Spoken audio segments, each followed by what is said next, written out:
Oke, kali ini kita akan membuat video tentang kegiatan yang ada di pembibitan. Sebelumnya saya akan menjelaskan nanti tahap-tahap apa saja yang dilalui dalam proses pembibitan ini. Nursery, dikatakan nursery dikarenakan kegiatan yang ada di nursery ini, kegiatan pengolahan pembibitan kelapa sawit mulai dari kecambah sampai dengan bibit siap tanam umur 12 bulan. Tujuan dibuatnya nursery ini sendiri memastikan kualitas bibit kelapa sawit yang terbaik sebelum nantinya kita tanam di areal, sehingga menghasilkan bibit-bibit yang seragam, pertumbuhannya yang baik dan berpotensi unggul dalam produksinya. Tentunya sebelum pembibitan ini, ketika kita mau menanam, tentunya kita adakan dulu pemesanan kecambah. Pemesanan kecambah ini sendiri tergantung kapan kita akan melakukan penanaman. Jadi sebelum kita melakukan penanaman, minimal 12 bulan sebelum rencana penanaman kita harus sudah memesan kecambah yang akan ditanam di pembibitan. Setelah bibit kita pesan dan bibitnya sudah diterima, nanti bibit-bibit itu akan kita seleksi di pembibitan ini. Bibit yang double, bibit yang kecambah yang rusak, apkir dan sebagainya.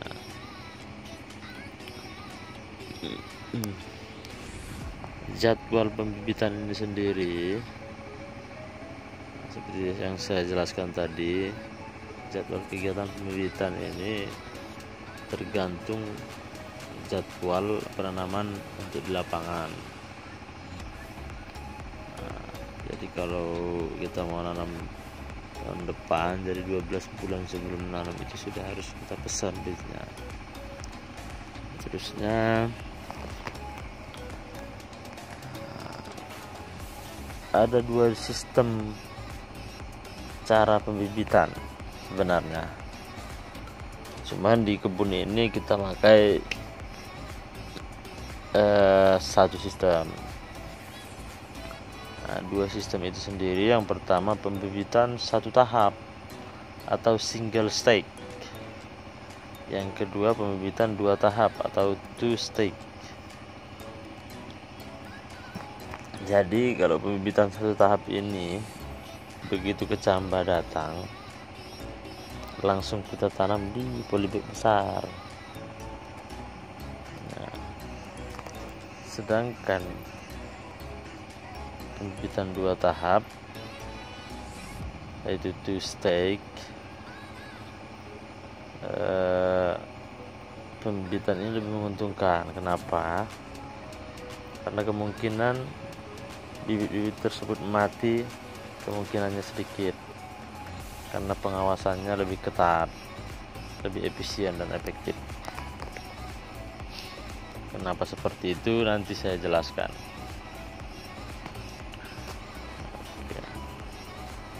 Oke, selanjutnya saya akan menerangkan tentang free nursery.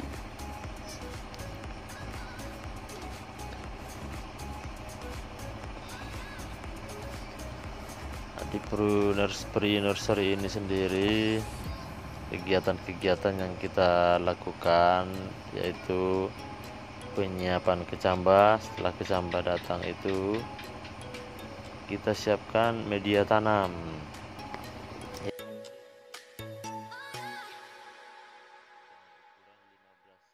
Setelah itu kita siapkan media tanam, kita isi tanah topsoil dengan campuran pupuk fosfat sebagai pupuk dasar yaitu 25 gram per polybag.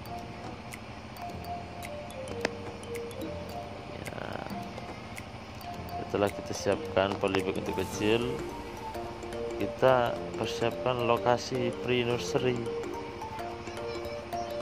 yaitu baik itu mempersiapkan bedengan, tempat kecambah, mempersiapkan naungan, kita susun polybag, terus kita siapkan naungan, siapkan administrasi yaitu seperti papan plot.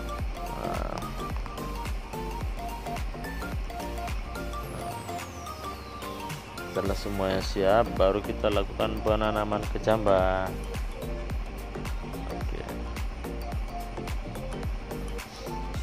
Di pre-nursery ini sendiri, bibit akan dirawat selama 3 bulan, mulai dari umur 1 bulan sampai dengan 3 bulan. Setelah umur 3 bulan berada di pre-nursery, baru kita lakukan transplanting. Transplanting itu artinya pemindahan dari polybag kecil ke polybag besar atau ke main nursery. Pada saat pemindahan dari pre-nursery ke main nursery, sekaligus kita lakukan namanya seleksi bibit kaling. Jadi bibit-bibit yang kaling atau yang afkir yang tidak normal langsung kita pisahkan pada saat pengiriman ke main nursery.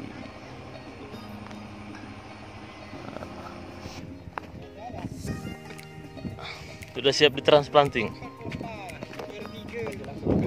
Oke, siap. Inilah kita ini sudah umur 3 bulan lebih.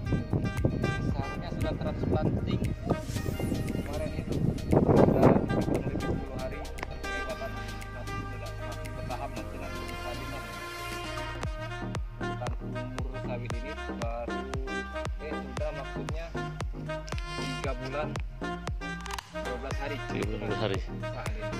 Tapi nggak apa-apa ya, walaupun lebih sebulan dari 3 bulan, nggak apa-apa untuk transplanting ya. Nggak apa-apa kalau memang area kebijiran besarnya belum siap. Tapi kita akan cepatnya bulan ini selesai.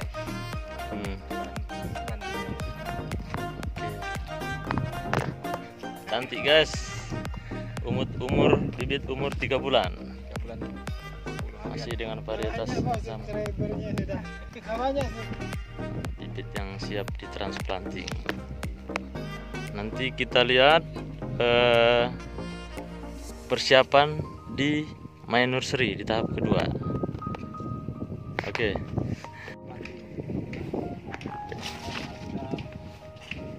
Oke. Up. Sudah mulai proses Transplanting ya. yang disisakan ini sudah upgrade, maksudnya kaling atau lebih ini bahasanya upgrade. Tidak normal ya.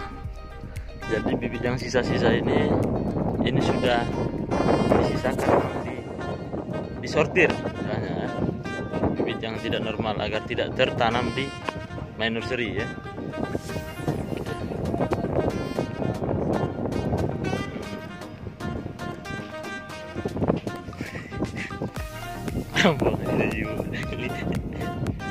Ya ini guys, bibit yang sudah di tahap pengkalingan ini tidak lolos, bibit abnormal. Nanti kita jelaskan nanti contoh bibit yang kaling nanti.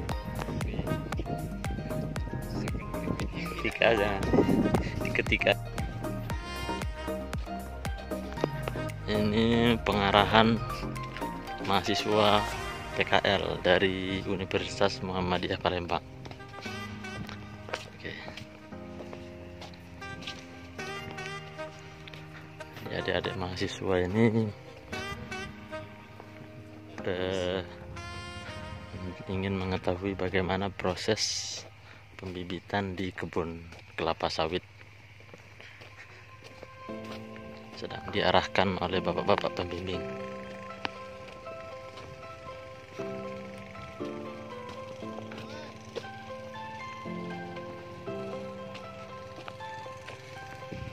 Ini bibit-bibit sisa kalingan sortiran yang sudah diasingkan, yaitu bibit abnormal.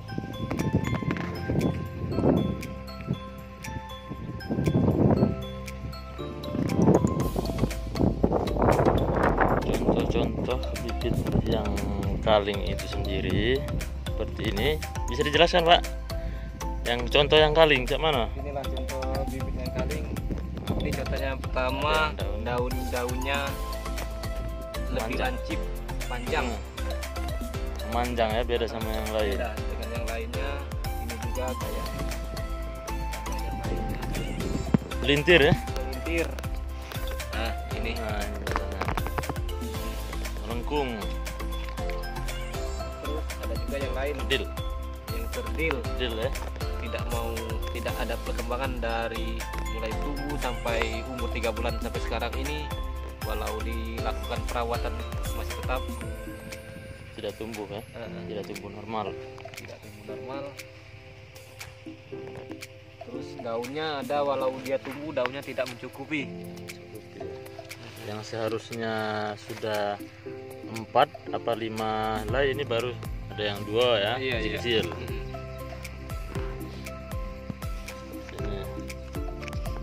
melengkung, ada yang kerdil, ada yang panjang, ada yang mati, kosong, tidak tumbuh.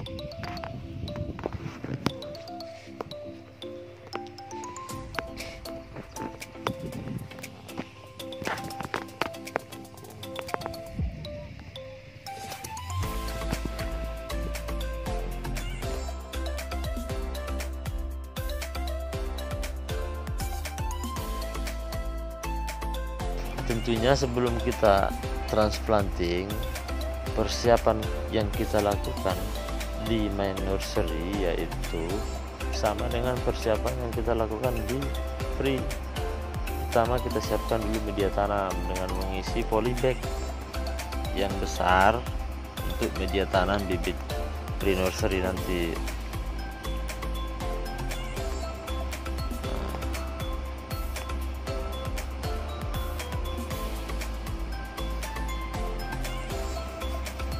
Penyiapan lokasi main nursery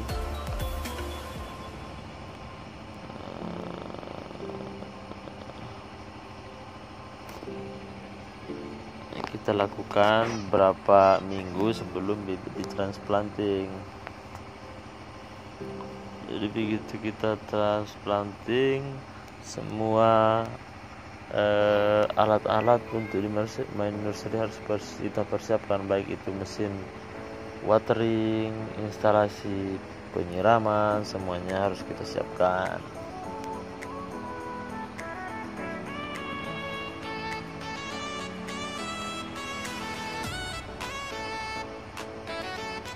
Kegiatan-kegiatan yang dilakukan di main nursery sendiri sama dengan yang ada di pre-nursery, yaitu penyiraman, konsolidasi, pengendalian gulma, pemupukan,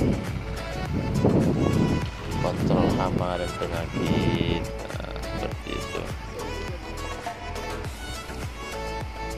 Dan juga di main nursery ini kita lakukan seleksian bibit kaling agar nantinya ketika sudah umur 12 bulan bibit itu sudah siap ditanam di areal dan tidak ada lagi bibit yang abnormal. Jadi bibit yang kita tanam di lapangan nantinya adalah bibit yang unggul, yang akan menghasilkan produksi yang akan kita capai. Jadi cukup sekian untuk penjelasan kami tentang pembibitan di perkebunan kelapa sawit.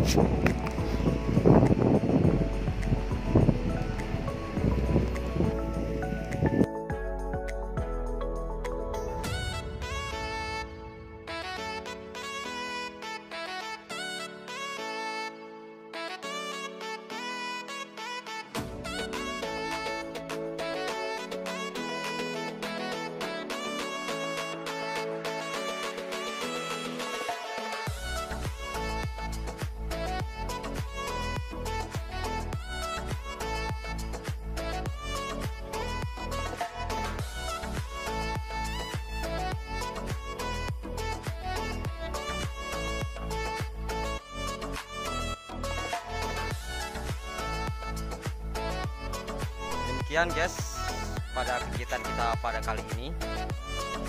Kita menyiarkan, Anda menyimpulkan. Dan jangan lupa like, subscribe, dan komennya supaya kita pembuatan acara-acara selanjutnya jadi semangat coy. Assalamualaikum warahmatullahi wabarakatuh.